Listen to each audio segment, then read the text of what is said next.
اللهم صل على محمد وعلى آل محمد كما صليت على إبراهيم وعلى آل إبراهيم إنك حميد مجيد.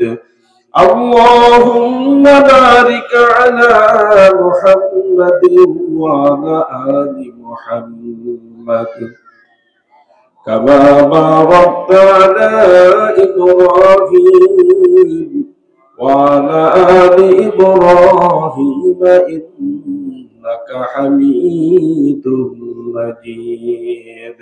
لا إله إلا الله لا إله إلا الله لا إله إلا الله لا إله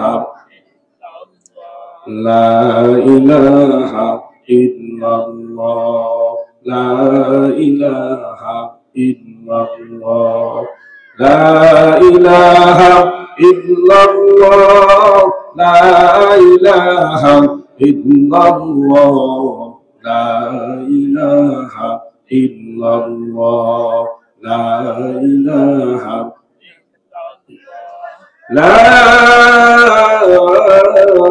إله إلا الله محمد رسول الله صلى الله عليه وسلم. اللهم آمين اللهم آمين. ربنا ظلمنا أنفسنا وإن لم تغفر لنا وترحمنا لنكونن من الخاسرين. ربنا آتنا في الدنيا حسنة وفي الآخرة حسنة وقنا عذاب النار. ربنا تقبل منا إنك أنت السميع العليم وتب علينا إنك أنت التواب الرحيم. রব্বুল আলামিন আল্লাহ মাবুদ মহিয়ান গরিয়ান সর্বশক্তিমান দারুদাতা খোদার মেহেরবান আল্লাহ, তোমার বড় হুকুম ছিল এশার নামাজ জামাতের সাথে আদায় করা। যেইভাবে নামাজ পড়া দরকার ওইভাবে আমরা পড়তে পারি না আল্লাহ। আল্লাহ আমাদের নামাজের বিধান যদি কোনো রকমের কোনো ভুল ত্রুটি করে থাকি আল্লাহ তুমি মাফ করে দিয়ে তোমার দরবারে তুমি কবুল করে নাও। রব্বুল আলামিন আল্লাহ তোমার কুদরতি নজর দিয়া তাকায় দেখো আল্লাহ, তোমার কত দামি দামি বান্দাদেরকে নিয়ে মজলিসের ভিতরে আমি সবচাইতে বড় গুনাহগার আব্দুল হালিম আল্লাহ তোমার দরবারে হাত তুলছি রে মালিক। আল্লাহ জানি না তুমি কার হাত দুখানা পছন্দ করো আল্লাহ, তার হাতের উসিলায় তুমি আমাদের তামাম জীবনের গুনাহগুলি মাফ করে দাও। রব্বুল আলামিন কত গুনাহ করেছি রে আল্লাহ, গুনাহ সগীরা কবিরা শিরক বিদআত জানা অজানা, হাতের গুনাহ পায়ের গুনাহ চোখের গুনাহ কথায় কথায় গুনাহ করেছি আল্লাহ। শয়তানের ধোঁকায় পড়িয়া কত গুনাহ করেছি, ওই গুনার কথা যদি স্মরণ করি মোদের জাহান্নাম ছাড়া কোনো উপায় নাই। আল্লাহ তুমি মোদের গুনাহ দিকে না তাকায়া তোমার নাম রহমান তোমার নাম রহিম আল্লাহ, আল্লাহ তোমার নামের উসিলায় তুমি আমাদের তামাম জীবনের গুনাহগুলি মাফ করে দাও। আল্লাহ তুমি যদি আমাদেরকে মাফ না করো আমাদের উপায় নাই। রব্বুল আলামিন আল্লাহ তুমি যদি আমাদেরকে তাড়ায়া দাও আল্লাহ আমাদের যাওয়ার আর জায়গা নাই। আল্লাহ তুমি যদি আমাদেরকে মাফ না করো আমাদের উপায় নাই। কি উপায় হইবে আমার মরণে আজরালে সে যদি নামায় ধরি কি উপায়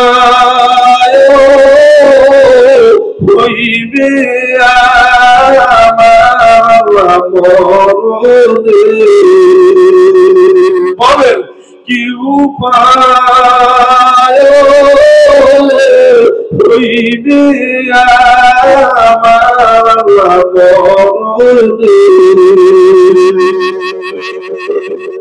রাত্রালে সে যেদিন ধরিবে কি উপায় হইবে মাগো তোমার কবরে আল্লাহ কি উপায় হইবে বাবা তোমার কবরে এমন কারণে কি যেদিন সওয়াল করিবে কি উপায় হইবে ভাই গো তোমার হাসরে আল্লাহ কি উপায় হইবে বাবা তোমার হাসরে ওই সুজে দিন মাতার পরে আসিবে আল্লাহ যারা আসছে যারা আসতেছে আল্লাহ তুমি সবাইকে মাফ করে দাও আল্লাহ এই কজন মানুষ মাফ করলে তোমার তো কোনো ক্ষতি হবে না আল্লাহ তুমি যদি জাহান্নামে জ্বালাও তোমার তো কোনো লাভ হবে না আল্লাহ তুমি সবাইকে মাফ করে দাও আজকে মাহফিলকে তুমি কবুল করে নাও আল্লাহ আল্লাহ যারা এত সুন্দর আয়োজন করছে আল্লাহ রব্বুল আলামিন এই মাহফিলকে জড়িয়ে করিয়ে এলাকার ভিতরে প্রত্যেকটা ঘরে ঘরে তোমার খাস রহমত তুমি নাজিল করে দাও আল্লাহ পাশে কবরস্থান আল্লাহ যত মানুষ দুনিয়া থেকে বিদায় হয়ে চলে গেছে আল্লাহ তুমি সবাইকে মাফ করে দাও এই গোরস্থানে যত মানুষ যারা দুনিয়া থেকে বিদায় হয়ে চলে গেছে আল্লাহ তুমি সবাইকে মাফ করিয়া দাও আল্লাহ তাআলা তুমি আমি গুনাহগারের জবান থেকে এমন কিছু কথা তুমি বের করে দিও রে আল্লাহ আমি বক্তা সহ শ্রোতা সবাই যেন আমল করতে পারি সেই তৌফিক তুমি দিয়ে দাও রব্বুল আলামিন আল্লাহ মাহফিলে যারা আসতেছে আল্লাহ তুমি সবাইকে মাফ করিয়ে দিও আল্লাহ ওয়া সাল্লাল্লাহু তাআলা আলা খায়রি খালকিহি মুহাম্মাদিন ওয়া আলিহি ওয়া সাহবিহি আজমাইন ওয়া সালামুন আলাল মুরসালিন আলহামদুলিল্লাহি রাব্বিল আলামিন সকলে বলে আলহামদুলিল্লাহ আর জোরে বলে আলহামদুলিল্লাহ গণকবরস্থান এলাকার যুব সমাজ কর্তৃক আয়োজিত আজকে এই মহাদি জলসা নূরের দরিয়া বেহেশতের বাগান উপস্থিত শ্রদ্ধাভাজন জনাব সভাপতি সাহেব উপস্থিত অন্যান্য উলামায়ে কেরাম আমার সঙ্গে উপস্থিত আমার দিনদার মুসলমান ভাইরা পর্দার আড়ালে কষ্ট করে বসে থাকা আমার মহান মনিবের দরবারে অগণিত শুকরিয়া বাবা যেই সময় যেই মুহূর্তে আপনার আমার চতুর্পাশে গুনার প্রতিযোগিতা চলতেছে কথা বলেন ঠিক কি না যেই মুহূর্তে যেই সময় 2-4টা চা পানের দোকানে এর চাইতে বেশি মানুষ বসা থাকে ঠিক সেই মুহূর্তে আল্লাহ পাক রব্বুল আলামিন দয়া করে মায়া করে মহব্বত করে পছন্দ করে দুনিয়ার সমস্ত ঝামেলা থেকে মুক্ত করে দিয়ে আপনাদেরকে কি সুন্দর ফুটন্ত গোলাপের ন্যায় চাতক পাখির মতন উলামা কেরামের চেহারার দিকে তাকিয়ে তাকিয়ে কিছু আলোচনা শোনার তৌফিক আল্লাহ তাআলা দান করেছেন আল্লাহ পাক রব্বুল আলামিন আমার মতন একজন নালায়েক নগণ্য গুনাহগার গোলামকে অল্প একটু সময়ের জন্য বক্তা হিসেবে কবুল করছেন আপনারা খুশি না বেজার একটু জোরে বলেন খুশি না বেজার? আরো জোরে বলে খুশি না বেজার? খুশি হইয়া থাকলে একবার জবান খুলে অন্তরের অন্তঃস্থল থেকে জোরে সোরে শুকরিয়া তার আদায় করি, আলহামদুলিল্লাহ। আরো জোরে বলি আলহামদুলিল্লাহ, আবারও বলি আলহামদুলিল্লাহ। আল্লাহ কবুল করুক, সকলে বলেন আমিন। কয়বার আলহামদুলিল্লাহ বললাম? কয়বার? 3 বার। সারা বছর আলহামদুলিল্লাহ বলি। আলহামদুলিল্লাহ লিখতে গেলে বাবা 8টা অক্ষর লাগে। কয়টা অক্ষর? 8টা অক্ষর লাগে। যদি কেউ একবার আলহামদুলিল্লাহ বলে তো আল্লাহ পাক রব্বুল আলামিন বলে যে আমার ওই বান্দা বান্দির বলতে যতটুকু দেরি তার আমল নামায় 80টা নেকি লিখতে আল্লাহ তাআলা দেরি করে না। জোরে করে সুবহানাল্লাহ। তো একবারে যদি এক আলহামদুলিল্লাহ যদি 80 হয় তাহলে 2 আলহামদুলিল্লাহ কত? কথা বলেন। 160। 3 বার বললে 3 8 24, 240টা নেকি আল্লাহ তাআলা আমার আমলনামায় দান করে। জোরে কোন সুবহান। আল্লাহু আকবার। আল্লাহ কবুল করুক, জোরে বলেন আমিন। বাবা মাঝে মাঝে আমরা বক্তারা যখন বয়ান করি আপনাদেরকে বলতে বলি আলহামদুলিল্লাহ, আপনারা বলেন সুবহানাল্লাহ, আল্লাহু আকবার। আমাদের এই আলোচনা শোনার পরে যদি আপনি একবারও যদি আলহামদুলিল্লাহ না বলেন, একবারও যদি আপনি সুবহানাল্লাহ না বলেন, একবারও যদি আপনি আল্লাহু আকবার না বলেন, আমাদের বক্তাদের কোনো লস আছে নাকি? কথা বলেন। যারা মাহফিল গেছে তাদের কোনো লস আসেনি? আল্লাহর কোনো লস আসেনি? জোরে বলেন। তাহলে বললে লাভ কার? আরো জোরে বলেন সুবহানাল্লাহ বললে লাভ কার? আলহামদুলিল্লাহ বললে লাভ কার? আল্লাহু আকবার বললে লাভ কার? না বললে লস কার? আল্লাহু আকবার ভাইরা আমার। তাহলে বলতেছিলাম একবার যদি কেউ আলহামদুলিল্লাহ বলে, বলার সঙ্গে সঙ্গে তার আমলনামায় 80টা নেকি। এইবার আমার দিকে তাকান মনোযোগ সহকারে অল্প সময়ের জন্য। যদি কেউ একবার সুবহানাল্লাহ বলে, কয়বার? আরো জোরে বলেন। একবার যদি কেউ সুবহানাল্লাহ যদি বলে, সুবহানাল্লাহ বলার কারণে আল্লাহ পাক রব্বুল আলামিন জানায় দেয়, বন্ধু আপনি ঘোষণা করে দেন সুবহানাল্লাহি তাআলাহুল মিজান। যে ব্যক্তি একবার সুবহানাল্লাহ বলবে আল্লাহ তাআলা মিজান পাল্লার এক পাল্লা নেকি তারে দান করবে। কয়বার সুবহানাল্লাহ বললে?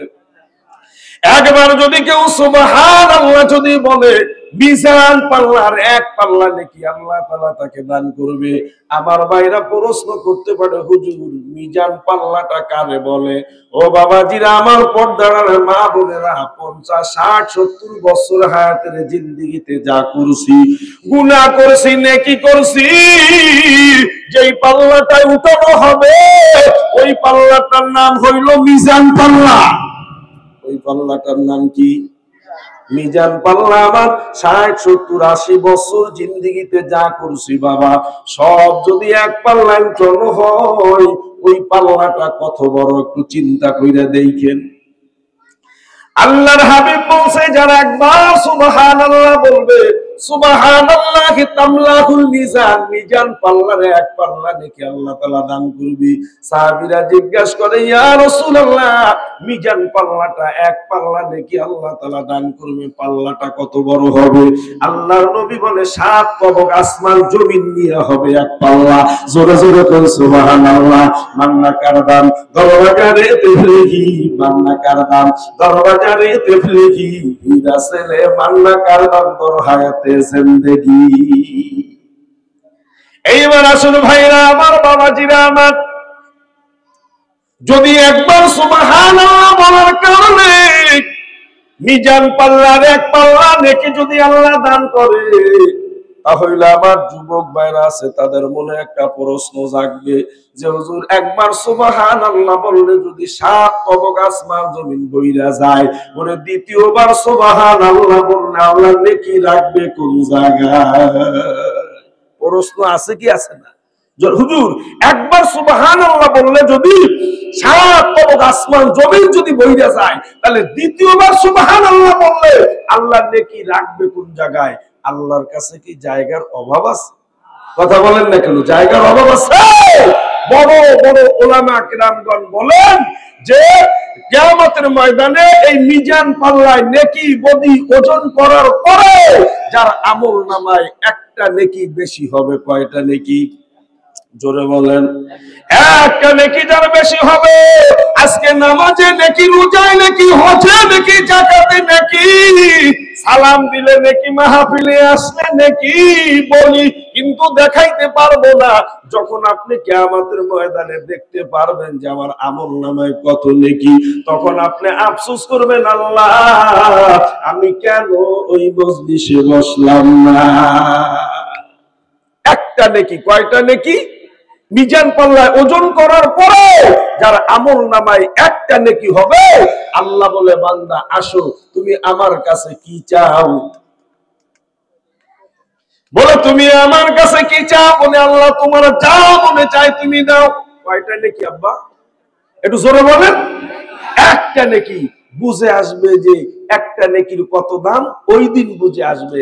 আজকে আমরা বলি সালাম দিলে আল্লাহ তাআলা 90 নেকি দান করেন, নামাজ পড়লে এত নেকি দান করেন, রোজা রাখলে এত নেকি দান করেন, এই মাহফিলে আসলে এত নেকি দান করে। আপনাদের তো গায়ে লাগে না, কিন্তু যেদিন আপনি দেখতে পারবেন যে একটা নেকির কত দাম, তখন আপনি আফসোস করলে আর কাজে আসবে?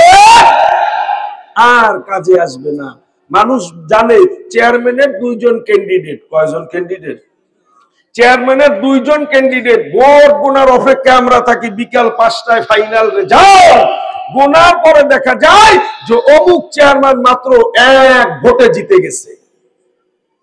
তখন বোঝে যে একটা ভোটের কত মূল্য। তখন বোঝা যায় যে 1 ভোটে জিতে গেছে। তখন বোঝা যায় যে একটা ভোটের কত দাম। কি কথা বলেন না কেন? হ্যাঁ, ছেলে মেয়ে পরীক্ষা দিছে 1 মার্কের জন্য, প্রথম স্থান অধিকার করতে পারে নাই 1 মার্কের জন্য। খাতা যাচাই বাছাই করা যায়, ভালোভাবে গার্জিয়ানরা যায় দেখতে পারে, হুজুর খাতা দেখান ছেলে মেয়ের, হিসাব নিকাশ কইরা দেখে কোন রকমের বানানো কোনো লাইন নাই। এ দুনিয়ার মুসলমান ভাইয়েরা আমার, যার মাত্র একটা নেকি বেশি, আল্লাহ পাক রব্বুল আলামিন বলবে বান্দা কি চাও? বলে আল্লাহ তোমার যা মনে চায় তুমি আমাকে তাই দাও। আল্লাহ তাআলা বলবে বান্দা আয় আয় আয়, আমি আল্লাহ তাআলা তোরে 10টা দুনিয়া সমান একটা জান্নাত দিলাম। কয়টা নেকির কারণে? তাহলে বোঝা গেল একটা নেকির কত দাম। কথা বলেন ঠিক না? কাছে প্রশ্ন করি, একটা নেকি, আল্লাহু আকবার, কিছু কিছু মানুষ কিয়ামতের ময়দানে হবে যার একেবারে নেকি বদি সমান সমান হয়ে যাবে। আল্লাহু আকবার। মাপকাঠি দিয়া দেখবি তার আমলনামায় যত গুনাহ আর তত নেকি সমান সমান। কি হতে পারে না? নির্বাচনে ভোট সমান সমান হয় না? তারপরে লটারির ব্যবস্থা করি। ফুটবল খেলতে গেলে একেবারে 2 গোল হয় না, এরপর প্লান্টিকের আশা করা যায়। কথা বলেন ঠিক না? আল্লাহু আকবার। আল্লাহ যখন হিসাব নিকাশ করে যখন দিবে, তখন দেখবে যে সমান সমান হয়ে গেছে। কেউ বলতে পারবে না ওই দিন ইয়া মাশারাল জিন্নি ওয়াল ইনসি ইন ইসতাতারতুম আন তানফুযু মিন আকতারিস সামাওয়াতি ওয়াল আরদি ফানফুযু লা তানফুযুনা ইল্লা বিসুলতান। কেউ ওই দিন আল্লাহকে বলতে পারবে না যে আল্লাহ তুমি আবার একটু আমার আমলনামাটা একটু খুঁজে দেখো, দি একটু যাচাই বাছাই কইরা দেখো। কারো শক্তি আছে নাকি? কথা বলেন।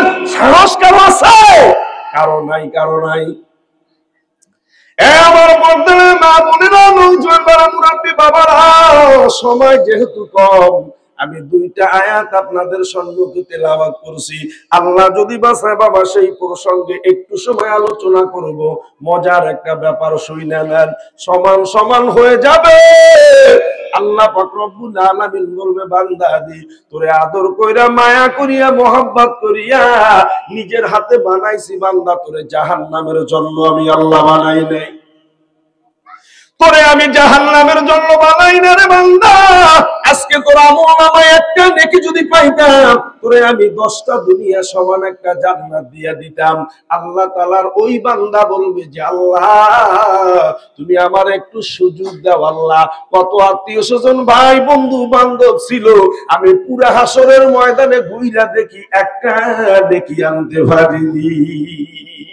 নেকি লাগবে কয়টা? একটা নেকি হইলে 10টা দুনিয়া সমান জান্নাত পাবে। আল্লাহু আকবার। পুরা হাসরের ময়দান ঘুরবে, পুরা হাসরের ময়দান ঘুরবে। আল্লাহু আকবার। দৌড় দিয়া নিজের মা, আপন মা কার কাছে যাবে? আরো জোরে বলেন। নিজের মার কাছে যাবে। আমার পর্দার মা বলে আসলে মা, যেহেতু সময় আমার নাই মা, অল্প সময়, তোমাদের শরীয়তে পাও ধরা জায়েজ নাই, আমি আব্দুল হালিম সাহেব বলে গেলাম মা গো জীবনের মোটা ঘুরাইয়া দাও। আজকে মাহফিলে যারা আসছো রে মা, আজকে থেকে 4টা আমল করো। এই 4টা আমল কইরা যদি কবরে যাইতে পারো, তোমারে 8টা জান্নাত দিয়া ডাকবে। জোরে কান সুবহানাল্লাহ। তোমারে 8টা জান্নাত দিয়ে ডাকবে। আমি না আমার ভিতরে আসো, মোমেনা আমার ভিতরে আসো, তুমি আমার ভিতরে আসো। যদি তুমি 4টা আমল কইরা যদি কবরে যাইতে পারো রে মা, প্রশ্ন করতে পারো হুজুর 4টা আমল কি আমাদেরকে একটু শোনায় দেন। 1 নাম্বার আমল হইল 5 ওয়াক্ত নামাজ। 1 নাম্বারে কি জোরে বলেন? 5 ওয়াক্ত নামাজে আমার যুবক ভাইরা, এমন কোন ভাই, এমন কোন বাবাজি যদি এই ময়দানে থাকো যে হুজুর আমি মাহফিলে বসছি, যদি 12টা পর্যন্ত মাহফিল হয়, তুমি মাহফিল শুনবা বা তুমি এশার নামাজ পড়ো নাই, ওই মাহফিলে কোনো লাভ নাই। কারণ আমি আব্দুল হালিম এই ময়দানে যদি বড় একজন বক্তা যদি আসে, হাফিজুর রহমান সিদ্দিকী যদি আসে, মিজানুর রহমান জাহারি যদি এই ময়দানে আসে, আর তুমি যদি বাড়ি যেয়ে ঘুমায় থাকো ফ্যান সাইরা দিয়া রে বাবা, কালকে কবরে গেলে তোমার জিজ্ঞেস করবে না 2 লক্ষ টাকা খরচ করে একজন বক্তা নিয়ে আসছিলাম, তুই ওই মাহফিলে কেন যাও নাই? কিন্তু এশার নামাজ না পড়া যদি কবরে যাও, তোমার পিঠের চামড়া থাকবে না। এই জন্য বলি বাবাজিরা রাগ করবা না, আসো আসো। যে হাতটা দিয়ে মালিকের ঘরের গিলাপ ধরলাম, ওই হাতটা তোমার পায়ে লাগাই দিব বাবা বয়ান বাদ দিয়া। তুমি আজকে থেকে জীবনের মোটা ঘুরাইয়া দাও, জান্নাতের বাগানে বৈশা ওয়াদা করো আল্লাহ যতদিন দুনিয়ার জমিনে থাকবো আর আমি নামাজ কামাই দিব না। কারণ বেনামাজি হইয়া, না ফরমান হইয়া, সুদখোর হইয়া, ঘুষখোর হইয়া পরের হক নষ্ট কইরা কবরে যাবা। যত বড় লিডার হও না কেন, যত বড় মস্তান হও না কেন বাবা, ওই কবরের একটা সেকেন্ড আজাব সহ্য করার মতো ক্ষমতা কারো নাই। কবর বাড়ি ছোট বাড়ি বন্ধ ঘর, তোর জানাই রে জানা নাই রে কেমন কবর হইল ছোট একটা মাটির ঘর, যার ভিতরে থাকতে হবে জনমভর। সাপে কাটবে গুর্জ মারবে হাইরে হাই, আগুন হোলা গাইয়া দিবে কলি যায়। এই জন্য আমার মা বোনের আল্লাহু আকবার, জীবনের মনটা ঘুরাইয়া দাও, বেপরদা ভাবে আর সইল না রে মা। এ আমার দোকানদার ভাই দোকানদারি করো, আল্লাহু আকবার। মসজিদে জামাত চলে তুমি দোকানদারি করো, নামাজে হাজির হও না, জামাতে হাজির হও না, মুসলমানের ঘরে তুমি জন্ম, খোদার কসম তুমি লেখা নাও। ওদিকে মসজিদে জামাত চলবে, তুমি দোকানদারি করবা, তোমার ওই দোকানে বেচা কিনার ভিতরে বরকত ভাবা না। আল্লাহু আকবার। মসজিদে জামাত চলবে, তোমার দোকানের শাটারে তালা লাগা যাবে। মসজিদে জামাত চলবে, তোমার দোকানে পর্দা লাগা যাবে। তুমি আল্লাহর ঘর মসজিদে চলে যাও, আল্লাহর কুদরতি পায়ে সিজদা দাও, তোমার দোকানে খরিদ্দারের অভাব হবে না। আর নামাজ পড়বা না, কোন হুজুরের তাবিজ দেয়, তাবিজ আইনা দোকানে ঝুলাবার কোনো কাজ হবে না। কথা বলেন ঠিক কিনা? আল্লাহু আকবার। এই জন্য আমার পর্দার মা বলে না, যারা বয়ান শুনতে শুনে মা, আমি বলে গেলাম কারো ভাইয়ের মতন, কারো সন্তানের মতন। আল্লাহু আকবার। ও আমার মা, আজকে থেকে 4টা আমল করো। 1 নম্বরে 5 ওয়াক্ত নামাজ। 1 নম্বরে কি? 5 ওয়াক্ত নামাজ। শরীরটা বড় অসুস্থ, ডাক্তার ফেরত দিয়া দিছে রে মা, মাওলার কুদরতি বা সেজদা দিয়া মালিকের ধরো। মেয়ে বিবাহ দিতে পারো না, ওই মালিকের কুদরতি সেজদা দাও। তাহাজ্জুদের নামাজ পড়া মালিকরে ধরো, আমার মালিক না দিয়া পারবে না। চাইতে হবে কার কাছে? আরো জোরে বলেন। এই জন্য আমার পর্দার মা বোনেরা, আল্লাহু আকবার। 1 নম্বরে 5 ওয়াক্ত নামাজ, 2 নম্বরে রমজান মাসে রোজা, 3 নম্বরে খাস পর্দা, 4 নম্বরে স্বামীর খেদমত। এই 4টা আমল কইরা মা কালকে কবরে যাও, কিয়ামতের ময়দানে তোমারে 8টা জান্নাত দিয়া ডাকবে, আমার ভিতরে আসো, আমার ভিতরে আসো। সুবহানাল্লাহ। এই জন্য আল্লাহু আকবার। ভাইরা আমার, বাবাজিরা আমার, বলতেছিলাম কিয়ামতের ময়দানে একটা নেকির জন্য পাগল করা হয়ে যাবে। মনে আসেনি? কয়টা নেকি? আরো জোরে বলেন। হাসরের ময়দানটা ঘুরবে, একটা নেকি টাকা দিয়ে কেনা যায়নি। কথা বলেন না কেন? একটা নেকি টাকা দিয়ে কেনা যাবে না বাবা। ওই দিন কত টাকা দিয়ে কিনবেন? কারণ একটা নেকির বদলে আপনারে 10টা দুনিয়া সমান জান্নাত দিবে। তাহলে আপনি মনে করেন একটা নেকির কত দাম। আল্লাহু আকবার। এইবার দৌড় দিয়ে যাবে জনম দুঃখিনী মার কাছে। মার কাছে যা বলবে, মা গো, ও মা, দুনিয়ায় যদি পুলিশ আমার হাতে হ্যান্ডকাপ লাগাইতো রে মা, তুমি তোমার নাকের তা কানের তা চেন বন্ধক রাইখে তুমি আমারে ছাড়ানোর জন্য ব্যবস্থা করতা। আজকে আমার একটা নেকি দাও রে মা। একটা নেকি হইলে আল্লাহ আমারে 10টা দুনিয়া সমান জান্নাত দিবে। কার কাছে যাবে? আরো জোরে বলেন। কিসের জন্য যাবে? কয়টা নেকি? একটা নেকির জন্য মার কাছে যাবে। মা তখন ডাক দিয়া বলবে, কে গো তুমি? তোমায় আমি চিনি না, ওই দুনিয়ায় আমার ছেলে ছিল না। মা তারাইয়া দিবে। এইবার বাবার খোঁজ করবে, আমার আব্বা কই? আব্বারে যায় খোঁজ করে বলবে, আব্বা, দুনিয়ায় বৈশা পুলিশ যদি আমার হাতে হ্যান্ডকাপ লাগাইতো, আব্বা তোমার জমি বন্ধক দিয়া গরু ছাগল বিক্রি কইরা আমারে তুমি ছাড়াইতা। আব্বা আমার একটা নেকি দাও, না হয় কিছুক্ষণ পরে আমার হাতে জাহান্নামের হ্যান্ডকাপ লাগবে। আব্বাও তখন বলে দিবে, কে গো তুমি? তোমায় আমি চিনি না, ওই দুনিয়ায় আমার ছেলে ছিল না।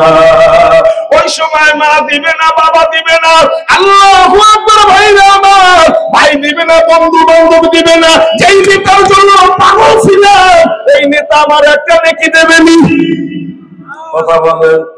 নেতা মানে ডাক দিলে রাত্র 3টার সময় তার বাড়ির সামনে হুন্ডা নিয়ে হাজির হয়ে যাইতাম। ওরে মা কিয়ামতের ময়দানে নেকি দিবে না, বাবাও নেকি দিবে না, কেউ তো বড় একটা নেকি দিবে না। আল্লাহু আকবার। পুরো হাসরের ময়দানটা ঘুরবে, পুরো হাসরের ময়দানটা ঘুইরা আবার আল্লাহ তাআলার সামনে যায় হাজির হবে। আল্লাহ, আমি পুরো হাসরের ময়দানটা ঘুরলাম, আল্লাহ কেউ আমারে একটা নেকি দিল না। আল্লাহ রব্বুল আলামিন ডাকতে বলবে, বান্দা, আমি কাউরে সুযোগ দিই না। বান্দা, তুই আমার কাছে চাইছো, আমি তোরে সুযোগ দিছি, কেউ তোরে একটা নেকি দিল না রে বান্দা। এখন আর করার কিছু নাই। আল্লাহু আকবার। ফেরেশতারা হাজির থাকবে, হ্যান্ডকাপ নিয়ে দাঁড়ানো থাকবে ফেরেশতারা আল্লাহ তাআলার কাছে। আল্লাহ রব্বুল আলামিন শুধু একবার অর্ডার করবে, ধরো। ধরা বলার সঙ্গে সঙ্গে তার হাতে জাহান্নামের হ্যান্ডকাপ। কিসের হ্যান্ডকাপ? আরো জোরে লাগাবে কারা? মান তাফাখরা সাতান ফি খালকিল্লাহি খায়রুম মিন ইবাদাতি 60 সানা। অল্প একটু সময় চিন্তা ভাবনা করলে বাবা বেরেন্টে সমস্যা হয়ে যাবে। আল্লাহু আকবার। যেই ফেরেশতা আমার হাতে হ্যান্ডকাপ লাগাবে ওই ফেরেশতা কত বড় জানেননি? কত বড়? ওলামা কেরাম বলে সমস্যা যত সাগর আছে, মহাসাগর আছে, যত নদ নদী খাল বিল পুকুর ডেরেন জমিনের মুখে যেইখানে পানি আছে সব পানি যদি একত্রিত করা হয় আর একজন ফেরেশতার মাথায় যদি ঢালা হয় রে বাবা, ওই ফেরেশতার ঘাড় পর্যন্ত পানি আসতে পারবে না, এর আগে পানি শুকাইয়া যাবে। বাড়ি যাইয়া চিন্তা কইরা দেখেন একজন ফেরেশতা কত বড় হবে। আল্লাহু আকবার। অনেক বড় লম্বা ঘটনা। ওই যে ফেরেশতা আমার হাতে হ্যান্ডকাপ লাগাবে বাবাজিরা, ওর একটা হ্যান্ডকাপ আমাদের পুলিশ প্রশাসনের পকেটে ছোট ছোট চুরির মতন হ্যান্ডকাপ থাকে, দেখছেন নি? হ্যাঁ, একটা কটটুক ওজন হবে, দুইটা মিলাইলে হয়তো 250 গ্রামও হবে না। কথা বলেন ঠিক কিনা? এ দুনিয়ার মুসলমান ভাইরা আমার, আল্লাহু আকবার। এত বড় ওই ফেরেশতা, এত বড় হবে। ওই ফেরেশতার হাতে যে হ্যান্ডকাপ থাকবে, কিতাবের ভিতর আছে একটা হ্যান্ডকাপের ওজন হবে 40 মণ। কত মণ? আরো জোরে বলেন। 40 মণ হবে একটা হ্যান্ডকাপের ওজন। আমার হাতে লাগাবে বলে, হুজুর আপনি কি বয়ান শুরু করলেন? আমার হাতের চটা হইল মাত্র 2 ইঞ্চি চওড়া, আমার হাতে কেমন ভাবে 40 মণের হ্যান্ডকাপ লাগাবি? ভাইরা আমার, বাবাজিরা আমার, ওই জাহান্নামে যাওয়ার সময় আমার 2 ইঞ্চি চওড়া চটা থাকবে না। কথা বলেন ঠিক কিনা? এ দুনিয়ার মুসলমান, যারা জান্নাতি হবে, এই জান্নাতি মানুষের বডি হবে আদমের মতো, চেহারা হবে ইউসুফ নবীর মতো, কণ্ঠ হবে দাউদ নবীর মতো, আখলাক হবে বিশ্ব নবীর মতন। তাহলে জান্নাতে যাওয়ার সময় যদি আমার বডিটা 60 হাত লম্বা হয়, কয় হাত? আদম নবীর বডি ছিল 60 হাত লম্বা। আল্লাহু আকবার। তাহলে 60 হাত লম্বা যদি হয়ে যায় বডি, তাহলে মনে মনে চিন্তা করেন জান্নাতি মানুষ হইলে এত বড় বডি হবে, জাহান্নামী মানুষ হইলে কি আমি 3.5 হাত থাকবো না? আমার বডি ওই রকমের লম্বা চওড়া হয়ে যাবে। কত মন হ্যান্ডকাপ লাগাবে? একটা হ্যান্ডকাপের ওজন কত? জোরে বলেন। 40 মণ হ্যান্ডকাপ লাগাবি। লাগাইয়া এইবার আমার ফেরেশতারা টান দিবে জাহান্নামের দিকে। কোন দিকে টান দিবে? জাহান্নামের দিকে ফেরেশতারা টান দিবে। আমি ফেরেশতারে বলবো, ফেরেশতা আমারে যতই টানো আমি জাহান্নামে যাব না। ফেরেশতা আমি জাহান্নামে যাব না, কারণ আমি জাহান্নামের আযাব সহ্য করতে পারবো না। ফেরেশতারা বলবে যে আমরা তো তোমার উপর আমরা তো তোমার উপরে কোনো জুলুম করি নাই, তুমি যা নিয়ে আসছো তাই আল্লাহ তাআলা হিসাব কইরা দিছে। আমরা কোন তোমার উপরে জোর জবরদস্তি করি নাই, তুমি যা নিয়ে আসছো আমরা আল্লাহ তাআলা হিসাব নিকাশ করে অর্ডার করে দিছে, বেল কাইটা দিছে, তোমার জাহান্নামে যেতে হবে। বলে না না, আমি জাহান্নামে যাব না, কারণ জাহান্নাম বড় ভয়াবহ জায়গা। খাইতে দেবে ক্ষুধার জ্বালায়, খাইতে দেবে ক্ষুধার জ্বালায়। জাকুম গাছের রস খাইতে চাইলে খাওয়া যায় না, মুখে বাজবে কষ্ট, কষ্ট করিয়া গিললে পরে পেটে রাখা দায়। দোজক দোজক করো বান্দা, দোজকে বড় ভয়, দোজক দোজক করো বান্দা, দোজকে নাই রে সুখ, উপরে পূর্বে কালো দোয়া, ভিতরে পড়বে বুক। তখন ফেরেশতারা বলবে, তোমার ইমাম সাহেব এত বুঝাইছে বুঝো নাই, তোমার হাফেজ সাহেব এত বুঝাইছে বুঝো নাই, তোমার উলামা কেরাম এত বুঝাইছে বুঝো নাই, তোমার মন চায় জিন্দেগি তুমি চলছিলা। আজকে যদি তোমার আমল নামায় একটা নেকি যদি বেশি হইতো, তাহলে তোমার আমি 10টা দুনিয়া সমান একটা জান্নাত দিতাম। জোরে বলেন সুবহানাল্লাহ। আল্লাহু আকবার। এ দুনিয়ার মুসলমান ভাইরা আমার, এইবার ওই ফেরেশতারে যার হাতে 40 মণের হ্যান্ডকাপ, ওই ফেরেশতারে ডাক দিয়া বলবে, তুমি আমারে যতই টানো আমি জাহান্নামের দিকে আমি যাব না। আল্লাহকে ডাক দিয়া ফেরেশতা বলবে, আল্লাহ তোমার কোন বান্দার হাতে হ্যান্ডকাপ লাগাইছো? তোমার বান্দারে জাহান্নামের দিকে নিয়ে যাই, তোমার বান্দা জাহান্নামে যাবে না, তোমার বান্দা জাহান্নামে যাবে না। আল্লাহ তাআলা বলে, ও ফেরেশতারা আমার বান্দা কি বলে? বলে আমার মতন একটা মানুষরা যদি আল্লাহ মাফ কইরা দেয় আল্লাহর কোনো ক্ষতি হবে না, আমারে যদি জাহান্নামে জ্বালায় আল্লাহর কোনো লাভ হবে না। আমার বান্দা কি বলে, কয় তোমার বান্দা জাহান্নামে যাবে না। ও ফেরেশতারা আয় আয় আয়, আমার বান্দার একটু আমার সামনে নিয়ে আয়।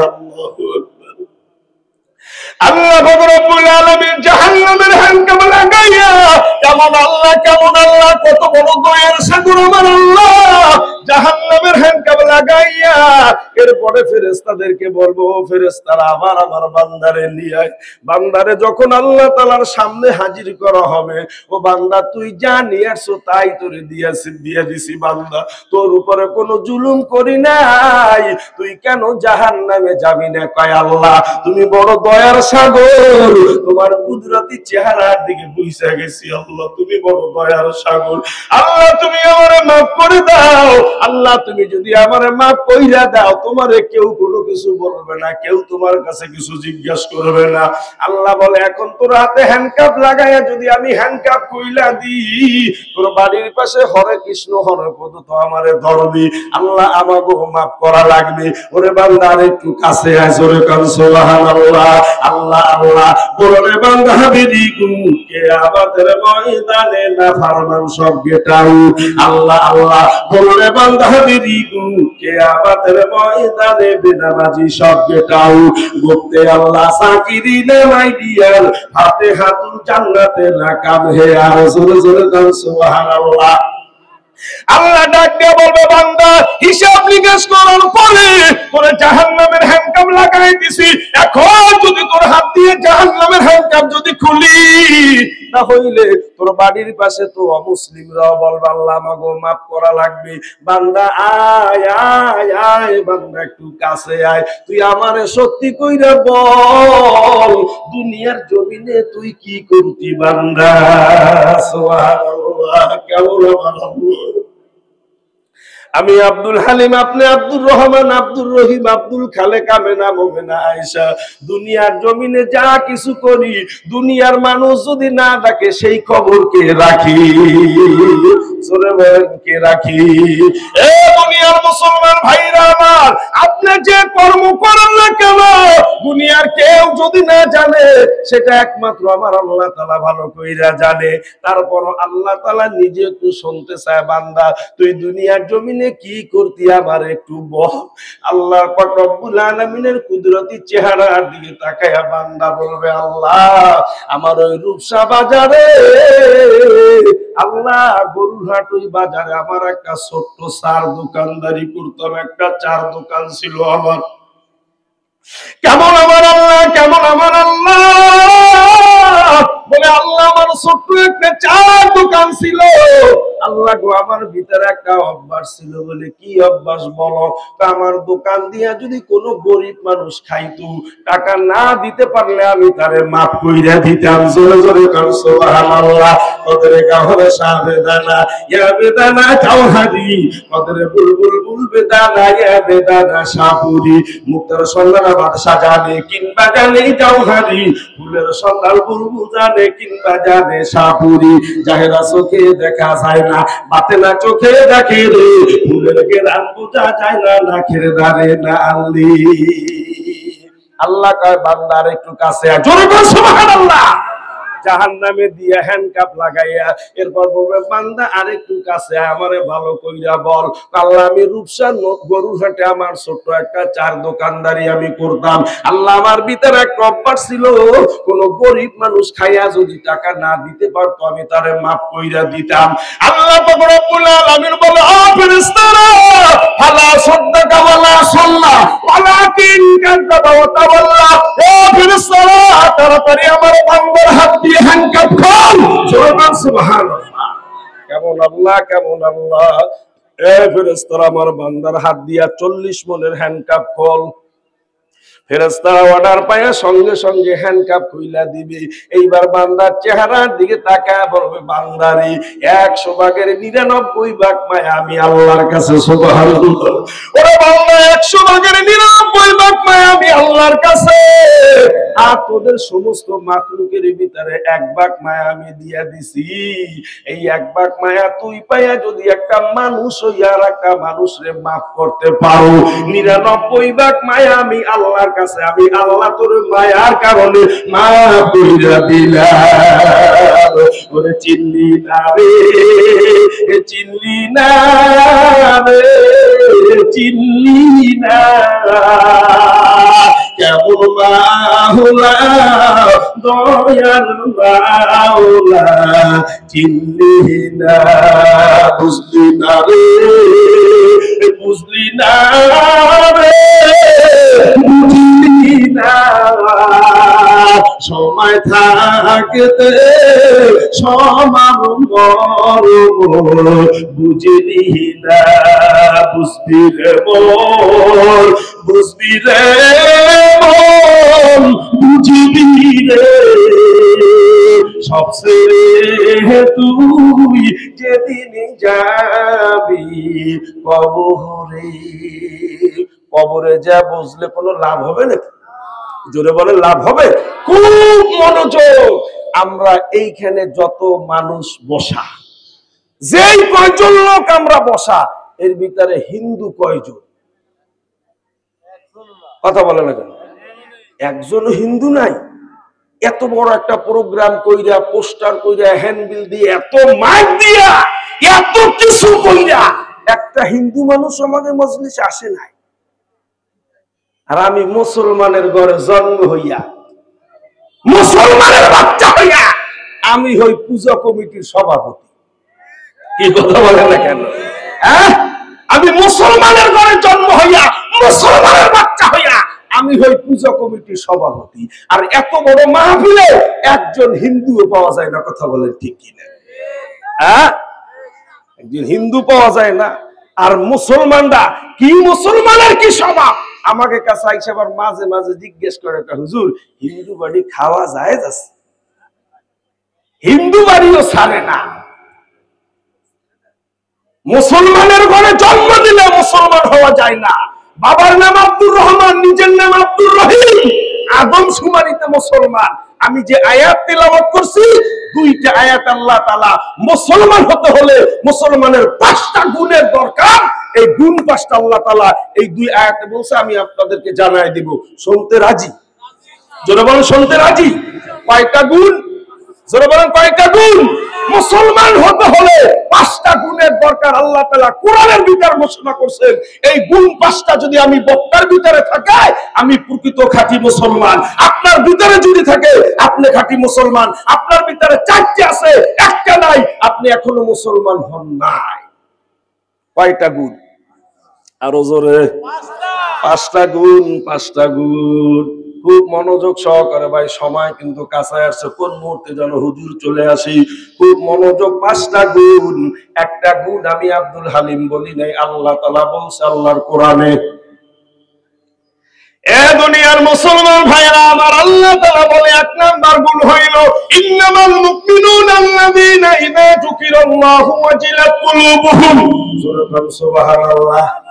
1 নাম্বার হইল মুসলমান হইল তারা, মুমিন হইল তারা যাদের কানে আল্লাহর নামের আওয়াজ আসে, যখন তাদের অন্তরের ভিতরে কম্পন শুরু হইয়া যায়। মুসলমান হইল তারা, আজান দিয়া দিছে আল্লাহু আকবার, আমার দোকানে তারা যাবে। আজান দিয়া দিছে আল্লাহ ডাকে সাড়া দিয়ে আল্লাহর ঘরে আমি চলে যাব। তাহলে বাবা আমি মুসলমানের 1 নাম্বার গুণ অর্জন করছি। এ বাবা হাতে ধরি পায়ে পড়ি, আয় আয় আয়, মুসলমান হইয়া মুমিন হইয়া কবরে যাও রে বাবা। নাফরমান হইয়া বেনামাজি হইয়া কবরে যাইও না। কবর কিন্তু ভয়াবহ জায়গা। ওই কবরের একটা সেকেন্ড আযাব সহ্য করার মতন ক্ষমতা কারো নাই। আপনাদের এখানে বরিশাল অঞ্চলে বাড়ি আছে কার কার? একটু হাত জাগান দি।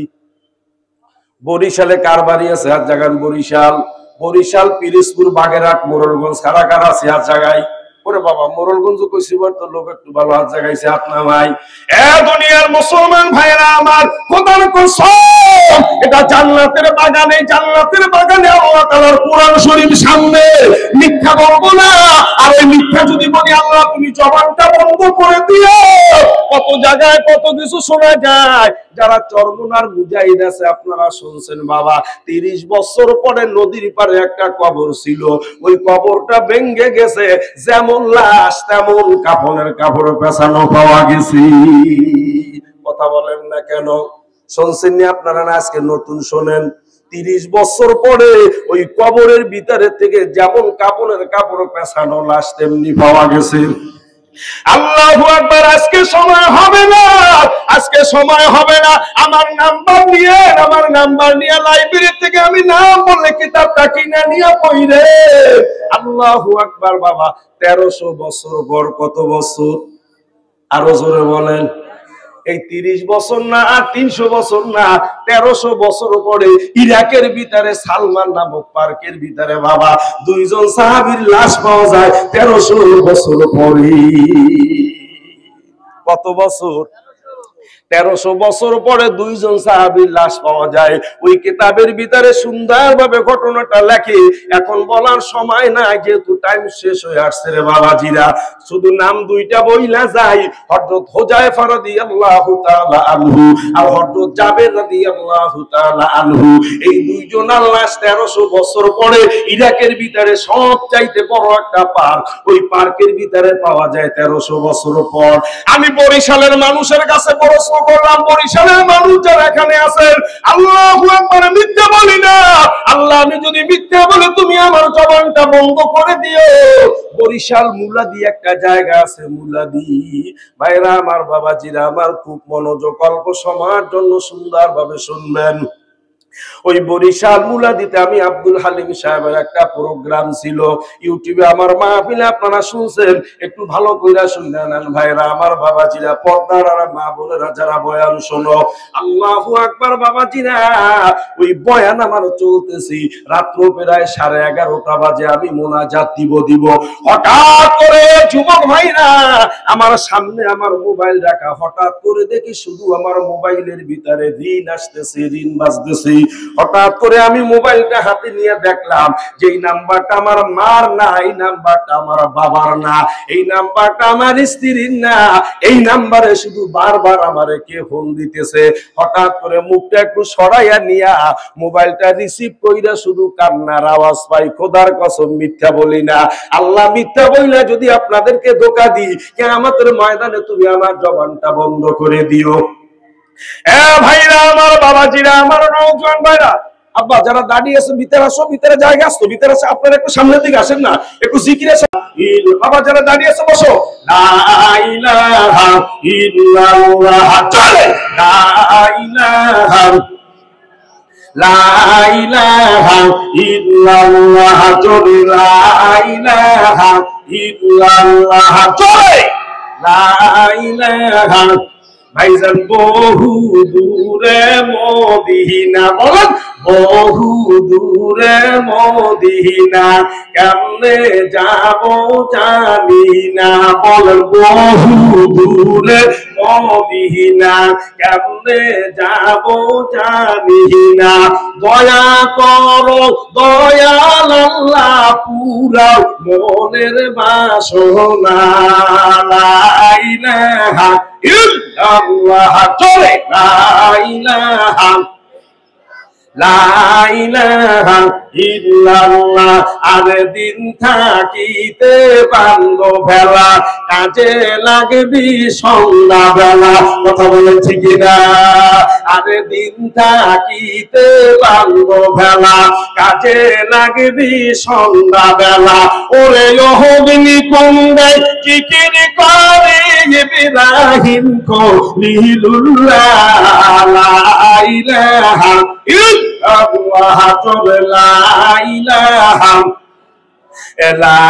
ইলাহা ইল্লাল্লাহু, বন্দি আমার মন। ওরে মরণের কালে বুঝবি রে মন, ওরে কবরে গেলে দেখবি রে মন, এই কালেমার কত জিগুণ লা ইলাহা ইল্লাল্লাহু বন্দি আমার মন।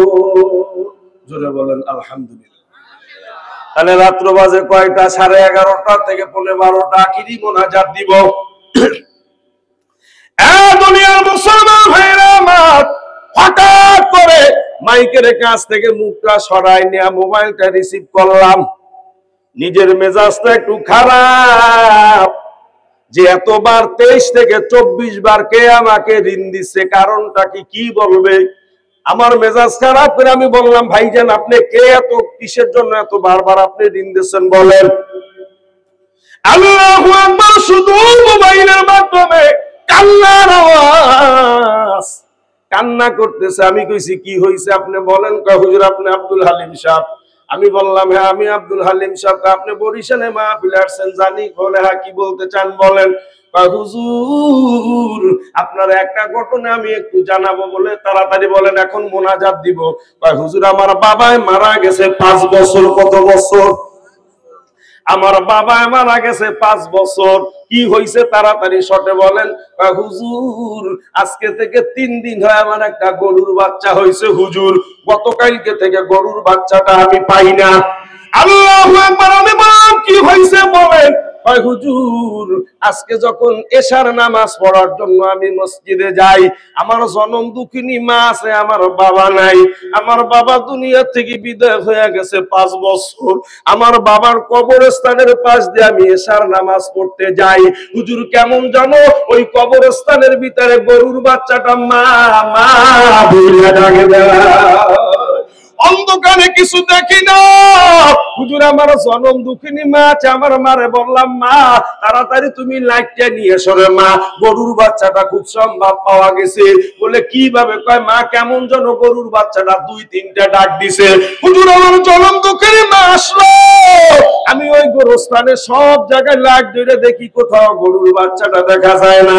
আমার মারে বললাম মা হয়তো এটা আমি ভুল শুনছি, মা তুমি চলে যাও। আমার মা 2 থেকে 3 কদম সামনে যাওয়ার পর আবার ওই গরুর বাচ্চাটা মা মা বলিয়া ডাক দেয়। আমার মারে ডাক দিয়ে কই মা আমি ভুল শুনি নাই, তুমি তাড়াতাড়ি আসো মা, এইবার শিওর। হুজুর আমি সাহস করি না, আমি লাইট নিয়ে গোরস্থানের ভিতরে ঢুকলাম। আল্লাহু আকবার। গায়ের পশম দাঁড়ায় গেল। কয় হুজুর আমি ঘুরতে ঘুরতে দেখি আমার বাবার কবরটা ভাঙা। আমার ওই বাবার কবরের ভিতরে আমার গরুর বাচ্চাটা শুইয়া রইছে। আল্লাহু আকবার। এইবার হুজুর আমি লাঠি দিয়ে তাড়াই, গরুর বাচ্চাটা ওঠে না। আমি ঢিল মারি, গরুর বাচ্চাটা ওঠে না। হুজুর আমি সাহস করে হাত দিয়া দইরা আমি গরুর বাচ্চাটা যখন উঠাই, তখন আমি কবরের দিকে তাকায়া দেখি আমার বাবারে কেমন যেন 5 বছর আগে যেই রকমের সাদা কাপড় পরাইয়া দাপন করছি হুজুর, ওইভাবে আমার বাবারে এখনো দেখা যায়। ওই সাফাতের নৌকা নবী সাজায়া রাখছেন নবী পরশুরাতে বান্দিয়া। রূপর টাকা কাগজের নিবে না, আমি সাহারা নবীর নৌকায় নিবে না। নামাজ পড়ো রোজা রাখো সকলে, নইলে বান্দা যাইতে হবে দুযোগে। চোখ দিয়ে পানি পড়া শুরু করলো। মোনাজাত দিব কি? হঠাৎ করে বলি ভাইজান কবরটা কি বন্ধ করছেন নি? কয় না হুজুর। আল্লাহু আকবার। আমি কান্দি আর বলি ভাইজান আমি 30 বছরের ঘটনাটা পেপারের ভিতরে দেখলাম।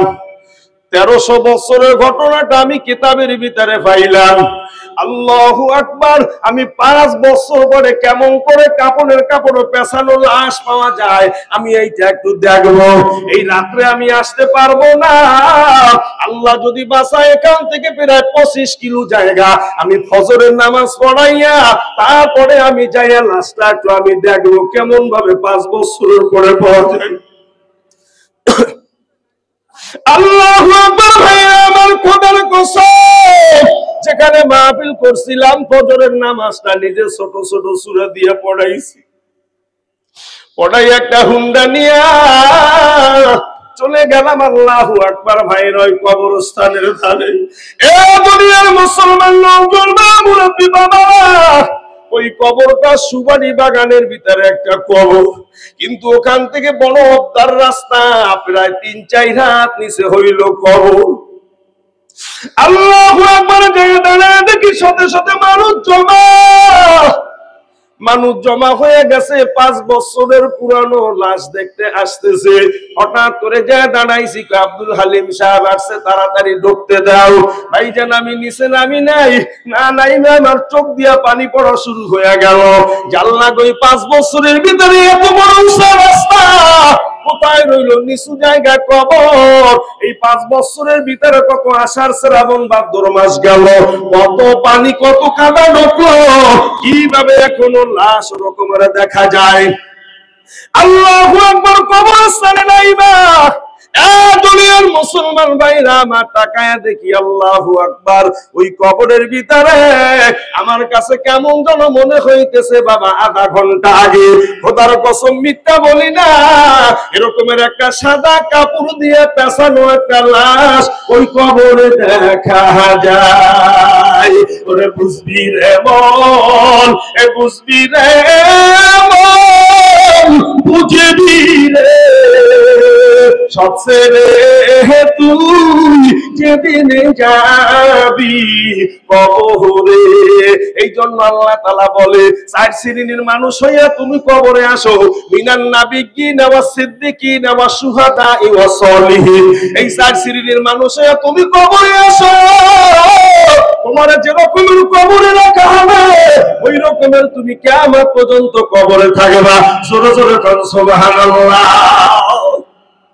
আল্লাহু আকবার। ভাইরা আমার, ওই কবরস্থানের দ্বারে যায় হাজির, যায় দেখি ওরকমের কেমন যেন সাদা কাপড় পরানো, শুধু হাঁটুর এখান থেকে হলুদ একটু দাগ দেখা যায়। মনটা আমার মানে না। আল্লাহু আকবার। ভাইরা, নিজে হাতটা কবরের ভিতরে ঢুকাই দিলাম, ডাইন হাত। ওরে বাবা, রান বরাবর একটা চাপ দিয়ে দেখি আমি আব্দুল হালিম সাহেব জানতো অবস্থা, আমার রানটা নরম, আর ওই বাবাজির রানটা একটু শক্ত হয়ে গেছে। মনটা আমার মানে না। 2 হাত কবরের ভিতরে দিয়া মনে রেখো রে মন, 5 বছরের পুরানো কাপড় একটু টান দিয়ে দেখি ছেড়তে পারি কিনা। আমি আব্দুল হালিম আমার সব শক্তি দিয়ে আমি কাপড়টা টান দিই, ওই কাপড় আমি ছেড়তে পারি না। আল্লাহু আকবার। ভাইরা আমার, বাবাজিরা দেখি মহিলারাও যাকে যাকে আসতেছে। আমি তাড়াতাড়ি বললাম যে ভাইজান তাড়াতাড়ি কবরটা বন্ধ করে দাও, কারণ এখানে গুনাহ হয়ে যাবে। এ দুনিয়ার মুসলমান ভাইরা আমার, ওই কবরটা বন্ধ করার সময় 5টা ছেলের চেহারা প্রায় এক রকমের দেখা যায়। সুবহানাল্লাহ। 5টা ছেলের চেহারা প্রায় এক রকমের দেখা যায়। 3টে ছেলে কি সুন্দর ভাবে বাবা মাথায় তাদের পাগড়ি, বড় বড় সাদা জামা পাঞ্জাবি গায়, কি সুন্দর চেহারা থেকে যেন কেমন নূর চমকায়। কবর আটকাইতেছে, ওর ভিতর থেকে একটা ছেলের টাইনা নিয়ে আমি পাশে গেলাম। আমি ডাক দিয়ে কই, বাবাজি আমারে সত্যি কইরা বল এই কবরটা কার? ওই ছেলেটা কান্দের ওই কবরটার কারণ ইনি হইল আমার চরম দুঃখিনী বাবা। কত মানুষ দেখছি ভাই দুনিয়া, মায়ের মতো আপনকে নাই রে নাই। যায়। আমার রূপসার ভাইরা, আমার নওজোয়ান ভাইরা, হাতে ধরি পায়ে পড়ি, আমি আব্দুল হালিম বলে গেলাম।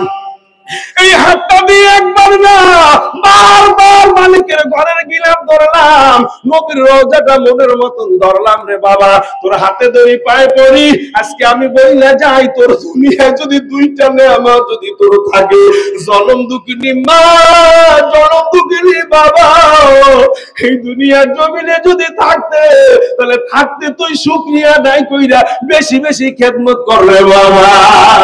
কারণ এই নেয়ামত যেদিন হারাবি, ওই দিন তামাম পৃথিবী খোঁজ করলে আর পাবি না। আল্লাহু আকবার। ভাইরা, গত শুক্রবার আমি জুমার নামাজ পড়াইতে পারিনি। আপনারা অনেকে আমার চেনেন, আমার দেশের বাড়ি মোড়লগঞ্জ। আল্লাহু আকবার। একটা প্রোগ্রামে গেছিলাম, চিন্তা করি জনম দুঃখিনী মা এবং বাবা আমার বাড়িতে যায়, মার সাথে একটু দেখা দিয়ে যাব। ওই দিন আবার মোল্লার হাটে মাহফিল, সকালবেলা ফজরের নামাজ পড়ায় গেছি, প্রোগ্রাম সাইরা জুমার নামাজ পড়াইয়া মার সাথে দেখা দিয়ে আবার চলে আসবো। মার সামনে যায় দাঁড়াইছি, দেখি মা একটা বাটিতে কইরা কয়টা তালের ফোপরা নিয়ে দাঁড়াইয়া রইছে। আমারে কয়, আব্বু তুমি তাড়াতাড়ি আসবা, আমি জানি তুমি দেরি করবা না, চলিয়া যাবা।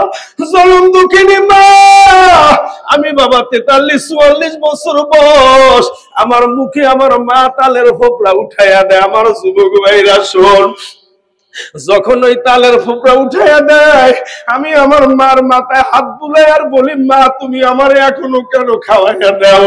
কয়, বাবা তোমার সময় সংকেত, তুমি চলে যাবা।